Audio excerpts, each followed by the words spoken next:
This is Jason with another edition of the Inked Up Runner, and I'm telling you, this is a special one. This is something that I haven't got to do yet, and I'm going to get to talk to a guy who he runs. However, when you go on his ultra sign up, there is no ultra sign up. Um, what he does is very special. He does adventure runs. He kind of just runs when he wants to run and runs hard stuff. And where everybody knows him is behind the lens of a camera because I'm getting to talk with the one and only Pete Schreiner. Pete does tons of photography at races all over the place. You'll see him all over the place. He was, I believe, at Mountain Mist. Just you see him all over the place because he is bad to the bone. Thanks for joining me, Pete. I appreciate it. Thanks for having me. Perfect. So just to get started a little bit before we get into how you got into running and how you got into the whole photography gig, I would like to say we were supposed to do this interview on Thursday. I was getting my other arm done, tattooed, and when you get tattoos, they sometimes run a little long. And so I had to text Pete and say, hey, can we put this off a little bit? And in retrospect, it was a smart move because let me tell you, my arm is still wrecked from getting this tattoo done. I tell you, this one, I'm used to getting these done, but to this level, she must have dug extra deep on me this time. So thanks for rescheduling with me, Pete. I really appreciate it. No problem at all. Are you from the South, or where are you from? Yes and no. I born in Florida, but only lived there a couple of years before my parents moved up to Illinois. My dad was going to school there, and then we grew up in Oxford, Ohio, which is southwest Ohio, kind of near Cincinnati, Dayton area. So yeah, that's where I grew up, and then they relocated, and we were do you want me to get into the whole story of how we ended up down here? Sure, absolutely. All right, well, me and my wife were both working for a local newspaper up there, small daily. I was a photographer, she was working classifieds. You know how newspapers are going. Mm-hmm. My job at the time was relatively safe. Hers was starting to get kind of iffy. So my parents, they had moved down here, and they basically said, if you guys want to go back to school, we've got an upstairs you can live in, do it before we die. We can help you out.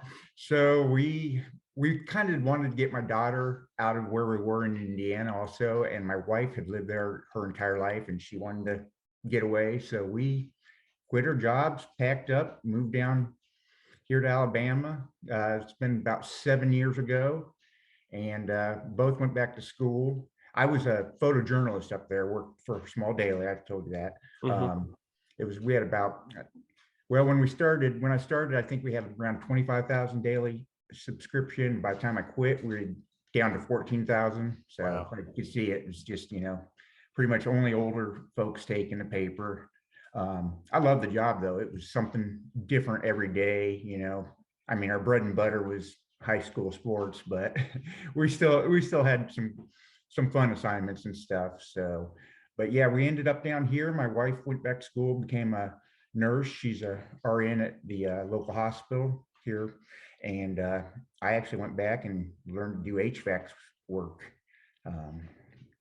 We both wanted something we could do anywhere in the country. So that's how I ended up down here. Well, the great thing about HVAC work in the South, you're never looking for a job. Exactly. And I'll tell you, honestly, I've done it for about past 5-6 years and was never, I hated it. It just wasn't what I wanted to do. So luckily within the last year or so, actually about last 6 months ago, we live fairly frugally, and we've gotten a situation where my wife's making enough that she came to me and, she was tired of me waking up every morning being miserable and said, why don't you just start shooting full time, just quit your job and do this. And so that's what I'm doing now is just as of basically the beginning of the year, maybe a couple months before that, I just started shooting races full time, not making a living out of it, but paying for expenses so far. And, hope to, the nice thing is I don't have to, with our plans and what we're doing, I don't have to make a total living out of it. It's basically, if I can bring in some extra income, it's great. We're planning on here before too awful long we're all set up and ready to go. It's just a matter of when we're going to do it is do some travel nursing. I don't know if you know what that is, where you travel different places and take temporary nursing jobs. So my wife will do that, and I'll basically run the RV and be the house husband and hopefully do some shooting and running on the sides. Oh, that's cool. There's a guy who he is his handle is Saved by the Mountains, and he's a through hiker, and I think his name is Jeff. I'm going to butcher his last name. Maybe Jeff Oliver. He's done the Triple Crown of the through hikes, right? Yeah. And he kind of did the same thing. He was working a job that he didn't like, and after he got done with the CDT, he decided he was going to start doing photography full time, because that was his passion and what he enjoyed. So that's really cool that you can do that. So I've always been a huge fan of photography, obviously not at your level, but how did you, like, have you obviously you've done it for a while. How long, I mean, have you always had a huge passion for doing the photography? Yeah. Ever since high school, I've always had, shot cameras and stuff. It basically got into it back in my early 20s when you go to school. Normally, I went to school and had a real good time, but didn't do much. I enjoyed my few years there. Well, after a few years, my parents said, you need to figure out what you're going to do. And they said, whatever it is, we'll figure it. So at that time, I was really into photography, as I still am. And we looked around and I found a school that I went to school basically for commercial photography. So that's how I kind of first got into it. It was studio photography, that sort of thing. It was just a small 2-year program, which was a great foundation. Not exactly what I always wanted to do, but it was really good because they used to say that they weren't teaching us to be photographers, they were teaching us to be lighting technicians. So you had a great awareness of light and what it does and how it looks, instead of just seeing a subject, you're looking at the light. So I think that's a real advantage actually for what I do now, is just seeing the overall light of a scene and then just waiting for the person to come where you want them to be, that's generally, so that's kind of how I got into that. So when I got, well, let me say that. When I got done with school, I kind of fell into a job managing a 1-hour photo place. That's when they still had those. People were still doing film and stuff. And I did that for a couple of years. And once again, it was going downhill. That was before I was married. And it was going downhill. And so the local paper up in Indiana where I was working, I noticed they had a spot for advertising photographer, and I was like, oh wow! And I was totally ready for a change. I was actually just out of divorce at that point, completely ready to just start again, fresh. So I applied for it, and since I've had all that training in studio and advertising photography, I got the job. Worked there for a few years at that paper doing the advertising photography, and then one of our sister papers opened up just south of there. They have a job as a photographer doing photojournalism. So I applied for that job, and that's how I ended up being a photojournalist and did that for, I'd say 8-10 years, something like that, at least. And then I told you the rest of the story. And I think, it's funny because you hit on something important. It was funny because before we got started, we were talking about lighting.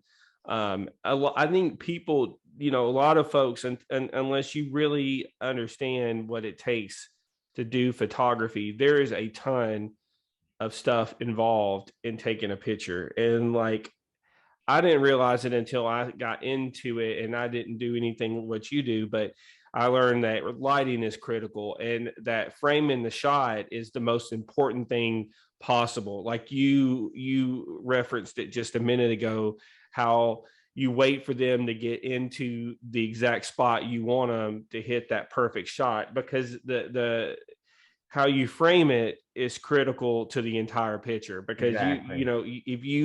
if you don't hit them in the right spot, the light may not be exactly where you want it to be. It might cast a shadow in a weird spot, and Yep. that race picture that you post on Instagram may not look nearly as good as it would if that photographer got you a half second or a second between different times. That's Hence pretty why fair a to say, lot of right? motor firing too, you let it rip when they get close to where you want. So yeah, well, like with running shots, it's real easy for people to look stupid. I mean, if That's you're me. mid-step, well, a lot of it is just where you happen to be. If you're in full stride, you look great. But if you're like kind of mid-step, you can look awful and look real awkward, even though it's just because of when it happened to hit. So, you get them where they close to where you want, you let it rip about 3 or 4 frames and hope that one of those frames, they've got a nice little stride, looking up.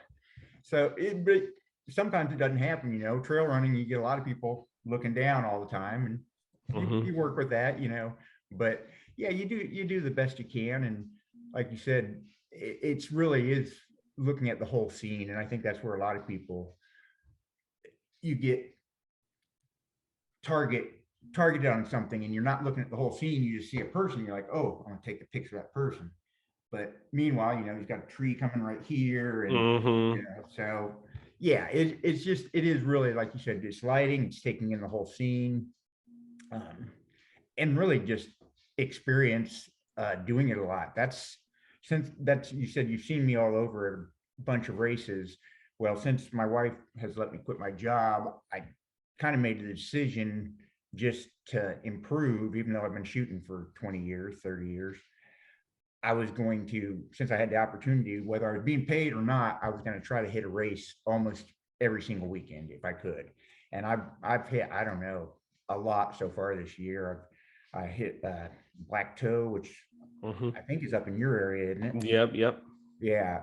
I've been out to Fierce Dragon, been out to last weekend. I went out to the Endurance Hunter 100 over there in Blue Ridge. Mountain Mist, you mentioned. This weekend, I've been shooting. We got a stage race here that's put on by a local company, Running Lane. They've got a 3-day stage race that takes place up on Mount Sano. So it's Friday, Saturday, and Sunday, and take the total time. So I've gotten up the past 2 mornings and gone out there and shot that. I'm trying to think. What else I've been to. I've got next weekend. I'm gonna try to go. They've got a new race here. It's a last man standing, backyard event. So that'll be different. It'll be kind of fun to go check out. I don't think I have a lot of entries yet, but it'll be real low key. And then weekend after that, one I'm actually being paid for, going to be out to Hellbender. So I'm real Mm. excited about that one. There's going to be a lot of people out there. And that, I'll see you out there. are you going to be out there? Yeah, I'm out there crewing Oh, John. yeah, great, great. Yeah, I couldn't believe John was going to be there after 3 weeks after doing Scar, but Absolutely. Um, so I'm going to pivot to running, and we'll come back to yeah, photography because I yeah, want to know, because I want, and I want to get into the whole trail photography thing, but I want to hit your running story first, because yours is so unique, because you are more of an adventure runner type of guy, and you've done some pretty hard stuff. I mean, so Pete, this, just for reference, my friend John Horner did Scar last weekend. Well, John was looking for somebody to pace him during the overnight portion of Scar, from, pretty much from like Newfound all the way to Davenport Gap. And so, John was like, I need some help. And, Pete stepped up and said, I got you. Well, when he said he didn't have anybody, like honestly, me and John had mostly only been like Strava and Instagram friends. I'd seen him in a couple races, talked to him a little bit, but really never even spent any time with him at all. And I saw him post on Strava that he needed somebody to pace. They didn't have anybody, and he was gonna just do it on his own if he had to. And thought I'd just try to pass it on because I just remember I had Luke Huff, who was married to Liz Canty. Well, Liz and Luke both came out and helped me when I did Scar, and that overnight section from Newfound to Davenport, it was just, you really wanted somebody there. So I felt it was kind of paying it forward, Plus, I just love helping people. I'm a good pacer. Well, I'll put it this way: I enjoy going out and just running with people. I'm not good at telling them what to do, and I'll remind them to eat and drink, but I'm not real good at being like, do it now. But I'll go out and encourage them and keep them going and spend a night with somebody in the woods anytime. So, but it's funny because you say it so casually, but I think everybody who is watching this and knows about Scar, not your average runner can just go out and bust out that Newfound Gap to Davenport section like that. And I mean, just in obviously you're in pretty damn good shape to do that. So plus you've ran Scar. So, kind of, how did you get into running? Did you just like, was it just something as like a fitness thing or a health thing? Or did you just say, what the hell? I just want to go out and run in the woods for a little bit. Well, I've always been a woods guy. Like I've grown up in the woods, and my parents took us camping. But I've always been that, and I've always been a hiker. And then probably in my 30s, I was hiking. I've always been a little bit of a runner too, just whatever. Nothing, I never would go out and just do it regularly and stuff. But about when I turned 30, I'd say right around that time, there was no reason really. I had extra time on myself. I'd gone through a divorce. I was out in the woods a lot, and as I was going, I just started running one day, and then, ran a little bit farther the next day, or just ran a little bit farther and realized, I love running. I've always liked running, and I've always loved the outdoors. So it kind of just kept progressing. And I actually, probably first 10 years I ran up on trails up in Indiana. I didn't even really know people trail ran. I mean, I did, but I never saw anybody on the trails up there back then. I mean, never. If I saw somebody running, that was just, a rarity. So I've run probably now, been trail running a good 22, 23 years. Wow. And I told my wife recently, I need to get out on the road and get some speed or something, because I don't know when the last time I even did a road run at this point. It's probably been 3 or 4 months. Well, so you're really not missing much. No, and that's what I say. I don't run for. The health is a benefit, and it really.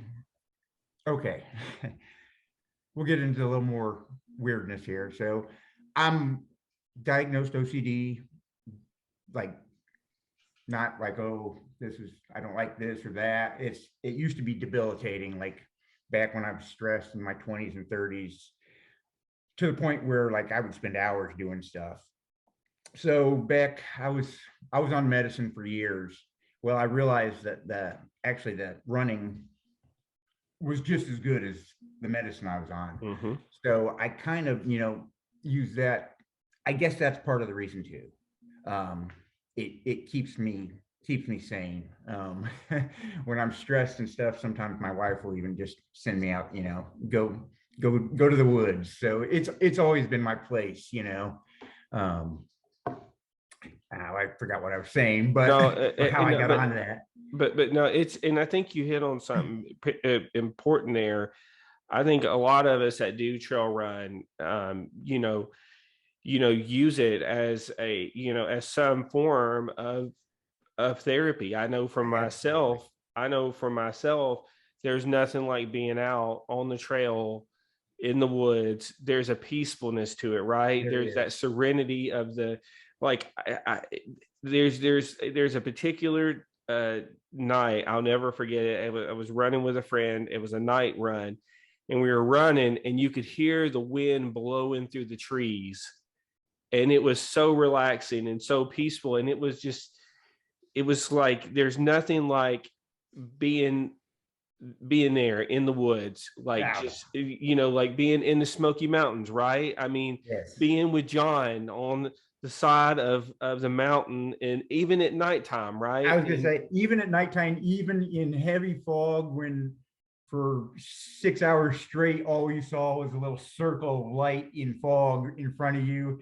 It was an experience, it was, yeah, I would have loved to have been able to see a little further. It would have been nice, but it kind of tests your mind. You just kind of, you just accept it and just go on. And you know that it's, I don't know, we don't experience that much discomfort in life anymore. So it's kind of a nice thing. It gives you a level to realize that, we are pretty comfortable. right, absolutely. So with your running, being able to do all some this hard stuff, right, that we're talking about here, do you have like a method to how you run, or do you just go out there and run, and you just decide, hey, I want to run? I mean, is there any sort of a plan to how you do it, or do you just go out there Not and butt? really. Yes and no. So generally, I know my body feels best 40 to 50-ish miles a week. So I used to just, that's what I would just pretty much keep that all year round. Just try to keep it 40 to 50 miles.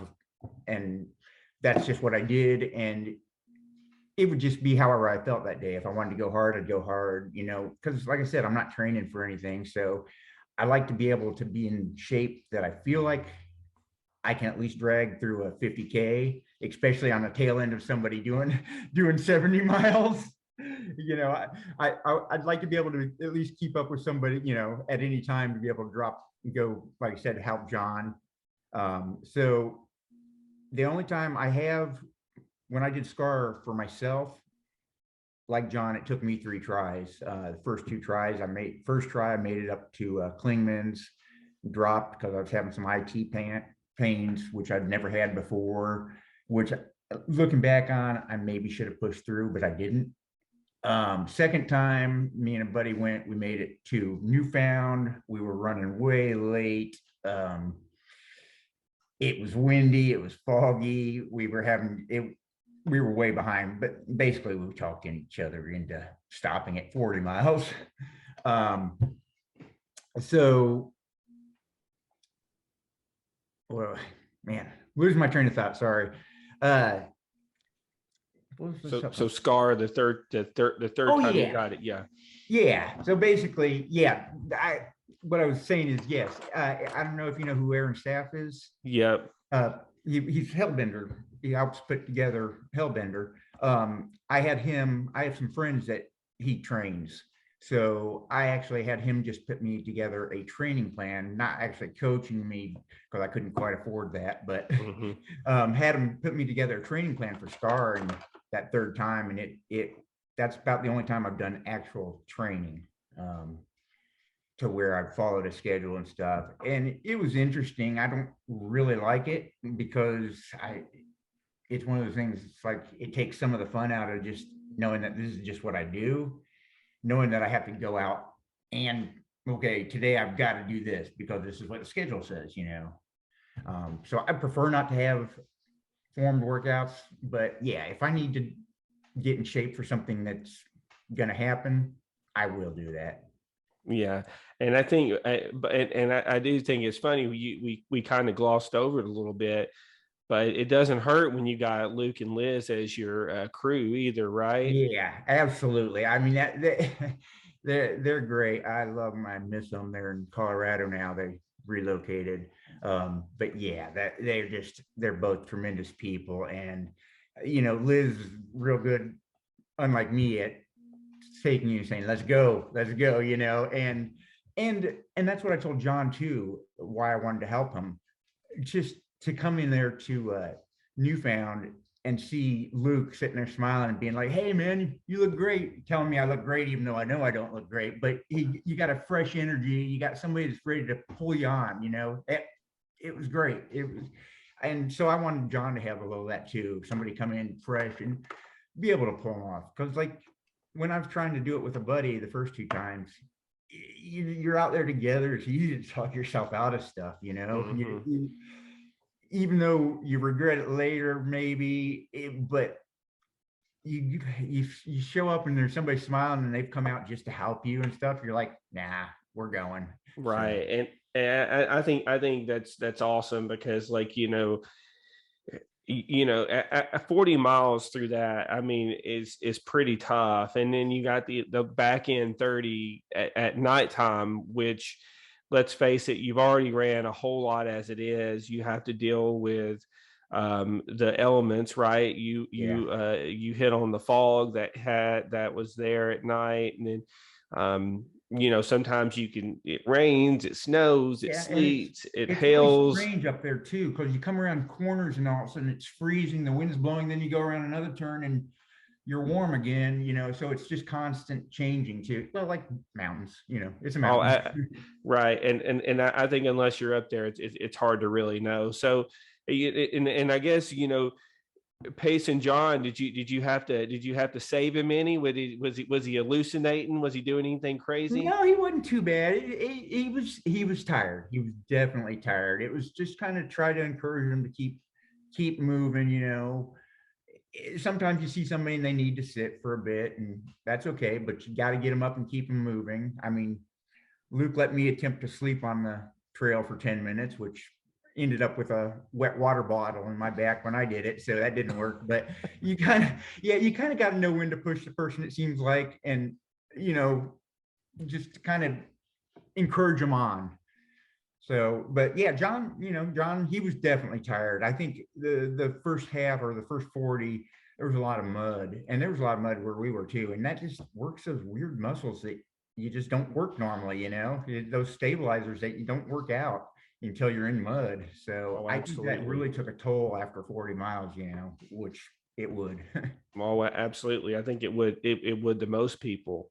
So, I guess, you started running and you started doing some stuff, enjoying it and getting out and meeting some, I guess, you got out. When did you decide you wanted to start doing the photography for the races? How did that begin?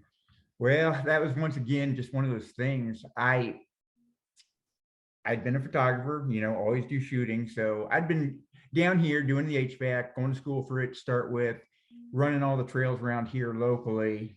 And I basically just got the bug to keep shooting again.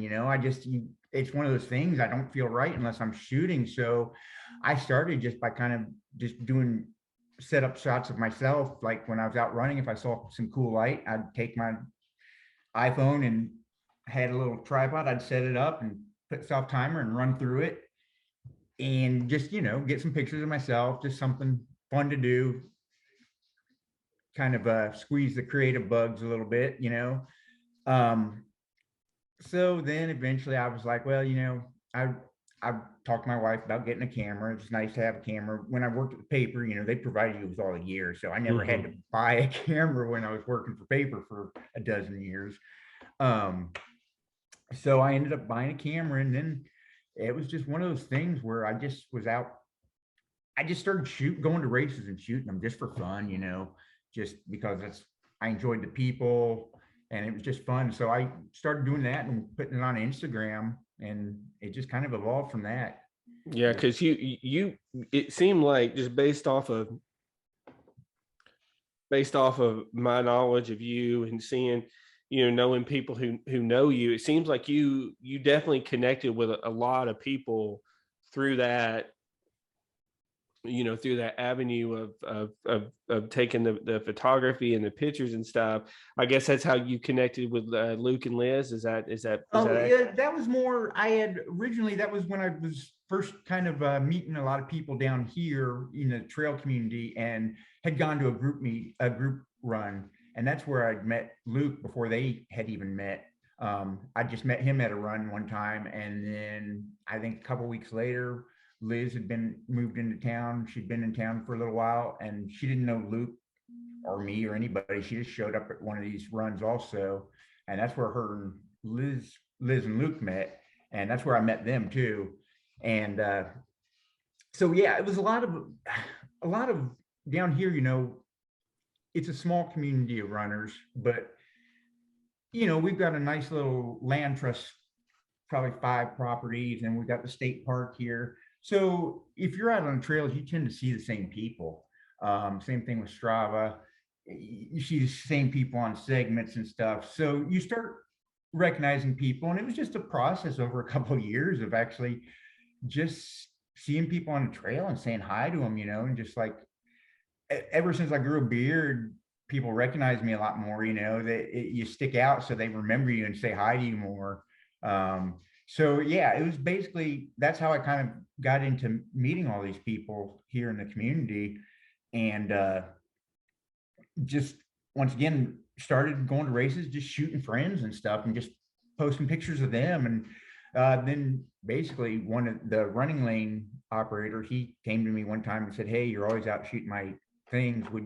Would you mind if putting some up, letting people have access to them?" My wife, she does some trail running too, not quite as much as me, and she likes to do races. And he's like, "I'll give you free entries and whatnot." So I started since I was going out to him anyways, I just was like, yeah, why not? He paid for my first like Smug Mug account, so I'd have a place to put them up. And that's kind of how I basically started shooting races. Was I was going out to him anyways and shooting friends and family. And then I started putting them up, and it just kind of snowballed from there. I just started, when I didn't have anything to do on a weekend, if I had a race going on, I just, drive over and shoot it. Usually knew at least one person that was running it. Yeah, that's and I think that's probably it's funny, your story is pretty, it's a pretty basic, way to get into the scene, right? You just show up and you just start, just kind of just doing your thing, and after a while people get interested, and Yeah. then all of a sudden you kind of created something special. And so one thing that I wanted to hit on, and is that what it's like to shoot a race. If so, first off, elements, how hard is it to shoot a race when you're dealing with, rain? I mean, especially if, you're shooting a race, and, you're trying to get these pictures of people and it's pouring down rain, how do you manage to get decent shots of people in the rain? Well, it's it's not quite as fun now that I own my own equipment, as opposed to using the newspaper's equipment when I was working for them, because then, they had the gear I use one step down. I shoot Sony, and I use basically 1 or 2 steps down from the top of the line. So it is, I can get it wet somewhat, but it's not something you would want to go out. So basically what I'll do is I'll improvise. I plastic bags over your head, grocery bag, with the lens shoved through it, and then you got your lens shade on. So just do what you can to kind of try to take some of the wetness off of it. Try not to switch lenses too much. And uh, so rain can be kind of a pain. Fog's fun. It makes for neat pictures. Hot doesn't bother me. I love hot. Mm-hmm. Hot's great. Humid's fine with me. But yeah, rain's a little bit difficult to deal with. Um, but other than that, it's not too bad. And I guess the one question that that I always wondered is, how long does it take you to go through and edit a whole race worth of pictures and get them up onto, like, say, you know, a website? What's the time frame on something like that? Because I would imagine earlier you talked about how you just do rapid fire shooting, right? So Yeah. if I'm running, you may take 10 pictures of me, right? Right. But 8 of them I may look like a dork in it, right? And so You're only right. 2 of them may be worth a darn. And so, how long does it take you to go through these pictures, especially when you're dealing with, 100, 200 runners? Yeah. So like today's race, I shot I think about 1,100 pictures. Whew. Yeah, like I said, and I try not to pull out too many because I've come to realize that what I think somebody looks good, they don't necessarily think they look good. So I try to give them, if I have them, I try to give them the choice. Um, Now, that said, when I'm using that mini, I don't usually go through each individual one and tone them. I'll get them close. Sometimes I'll do individual a little bit, but a lot of batch editing on that.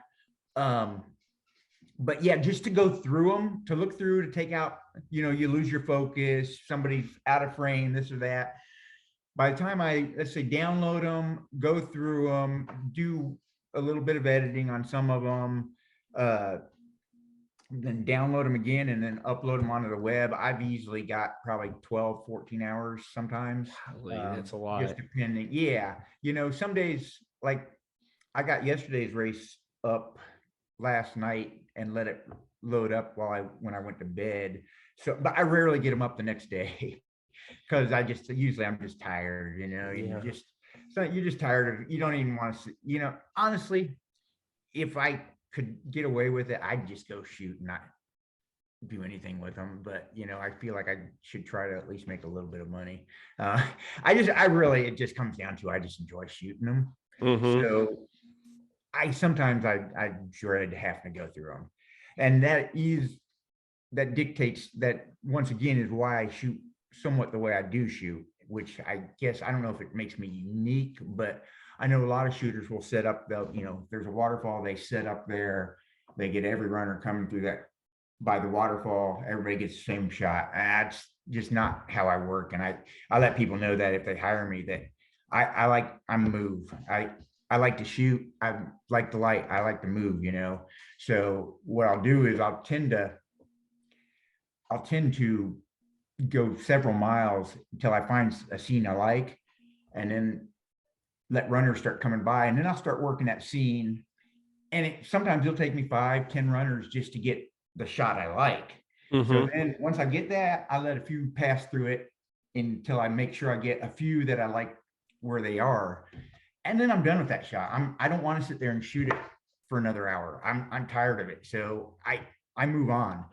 So sometimes I don't get people in the greatest spots because if you hit them in between moving, you're like, oh, here they come. Well, I'll get something decent. They'll just be in the woods, but it won't be necessarily spectacular. But that's just the way it is because Mm-hmm. I have no desire to sit in one place and shoot a race. It's just not what I'm going to do. I don't have to do this. So if I don't enjoy doing it, I'm not going to do it.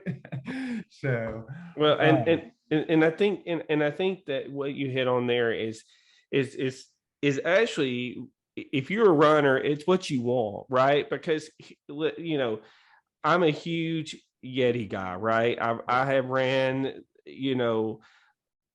Jason Green's a friend of mine. I've ran, that Creeper Trail. I could do it in the dark. My listeners are probably tired of me here talking about the damn just to Creeper Trail. interrupt you real quick, Jason got a hold of me, and I'm supposed to be shooting Damn Yeti, and Yeti 100 this year. Sweet. So yeah, So one thing that I always thought was cool with the photography on that course was that course is extremely unique. the first part of it, you're coming down the mountain, right? And it's a very dirt like, trail, and they Uh-huh. set up in front of this mountain. I'm sure I don't know if you've I seen the haven't been picture, there. Yeah. and so I've the been part parts I'm up talking there, about. but That there's like a flat trail and there's a mountain behind you, and it's like yes. a pasture. It's beautiful. It's the frame shot. It's the money shot for the Yeti race, right? Yeah. But at the same time, if you go down the trail 15 miles, the trail turns into a totally different landscape, right? It goes from the mountains to farmland, right? Uh-huh. And you're running over these big wooden bridges. And so I always like that you would get a picture. They would get a picture of you with the mountains, and then they would get a picture of you on the bridge running across the trestle bridges, right? Right. Because it shows the evolution of your race, right? It Yes. shows you in front of the mountain, then it shows you in the farmland, Moving right? And through. you get to see different.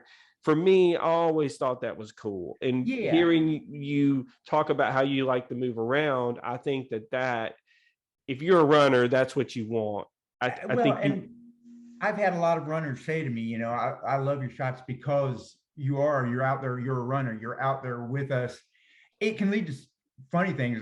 At Endurance 100, I ran into some people and they were like, "Oh, good, the photographer. That means the aid station is close." I was like, "No, man, you got 3 more miles." They hadn't expected a photographer to be 3 miles out. So I had a lot of disappointed people thinking that they were quarter mile, half mile from the aid station, but they still had 3 miles to go. But yeah, it's just a different style. And I just, like I said, I do this for fun. I do it to be out in the woods and to move. And I don't enjoy editing the same photo over and over. I don't enjoy shooting the same photo over and over. Plus, I figure, like you said, some people they'll get better ones than others, but everybody's getting something unique. They're not Mm-hmm, having, hey, I got the same picture 500 people got. mm-hmm. So sometimes they get spectacular stuff, sometimes they get average stuff. Sure, absolutely. It's just, I'll be honest with you. At my two favorite race pictures, one of them is the race picture is my picture on my YouTube page. It's at the Yeti. It was this past year, and another one was actually at Stump Jump that I DNF'd at. Um, One of my favorite all time race pictures, and the person who ever took that picture, it was the best framed What year was shot, that? huh? What year was that? Because I helped out somebody that was the official photographer 2 years of that. So it could have been me. Yeah, I don't know. It was a It's few been years. 5, 6 years ago. I can't remember. It was a few years ago. It was the first race I ever DNF'd, and I actually ended up DNFing shortly after that picture was taken. But it you know, but I think when you talk about that and you talk about race photography, I think for somebody and who if you run races, it means a lot to you to get something that shows that you were there, and of you in your moment, whether it was good or whether it was bad. And Yeah. it was And just go ahead. oh, I was just gonna say, I've noticed. Okay, so the people that are real excited are the first timers, and they usually want a lot of times they'll want the finish line one and stuff, which I don't shoot usually. But yeah, I've had. It's funny because I've had people runners come up that and say, tell me they're like, I've got your picture from 2 years ago. It's my favorite trail photo, and man, that makes me feel really good when I do get somebody that like it hits some memory for them, and it really they can look at that picture and be like, yeah, I remember that moment. I remember that feeling. So I think that is, like you said, you put it on, whether you put it on your little, ID picture or whatever, it reminds you of good times, and or bad times that turned out well eventually, made a good story. Well, I think at the end of the day, and I know you being a photographer, you will, you can appreciate this. For the most part, a picture stays forever. It's there after we're gone, right? Yeah. I have a picture of my grandmother and grandfather back right after they were when they were very, very young, and they've passed away, but it's amazing to look at that picture and see what they look like, and just have that, because it's such a special thing. And like you said, what we do, these runs are not easy, right? These races aren't easy. These adventure runs aren't easy, right? And it's nice. Like I seeing all these pictures of John right after finishing Scar. Just think he can go back and look at these pictures and say, "Man, I just ran 72 miles through some gnarly crap, Yeah. and did something pretty damn cool." And Yeah. so, I think, it's pretty damn sweet. And I am really thankful for race photographers, and thankful for what y'all do and the amount of time y'all put in it, because just seeing the sheer volume of pictures that are taken, I figured, I knew that you guys were spending a crap load of time, Yeah. I coming just out love and it. in editing. It's just, I mean, it just makes me happy. So I get people, on the trail, oh, happy to have you out here. I love it. It makes me feel good. I'm very lucky in life right now, and I've really been trying to concentrate on that in the past 6 months or so. And ever since a bunch of COVID and everything, I had to just, life had to be reevaluated, and Mhm. I had to cut off a lot of stuff and just tune out everything and just realize that when it comes down to it, things aren't bad. Just Mhm. I've got good family, I've got good friends, I've got people to run with. So yeah, I'm like you said, it's we've got a great community in trail running. Yeah, absolutely. Well, I think with that, I think we'll end it there. And I think this has been really fun. I mean, you're my first interview that I didn't spend the entire time talking about different races with, and it's neat to finally, talk to somebody who actually works at the race, because I have got to speak with a couple of race directors, and it's few and far between. I've just, um, where you get to see parts of the race and hearing about the photography and trying to set up and then moving down and then the editing process and everything. It's all pretty cool. So, Yeah. again, I appreciate it, Pete. Hope I was somewhat coherent and not too scatterbrained. Oh no, you were fantastic. It's Yeah. it's funny when you do these things.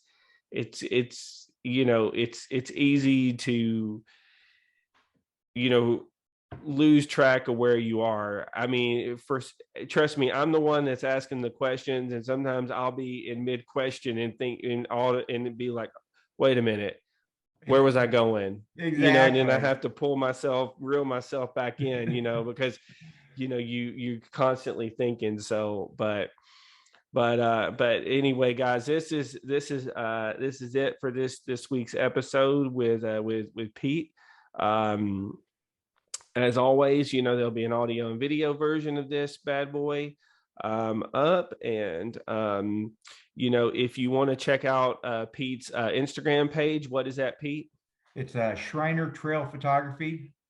Schreiner. And Yeah.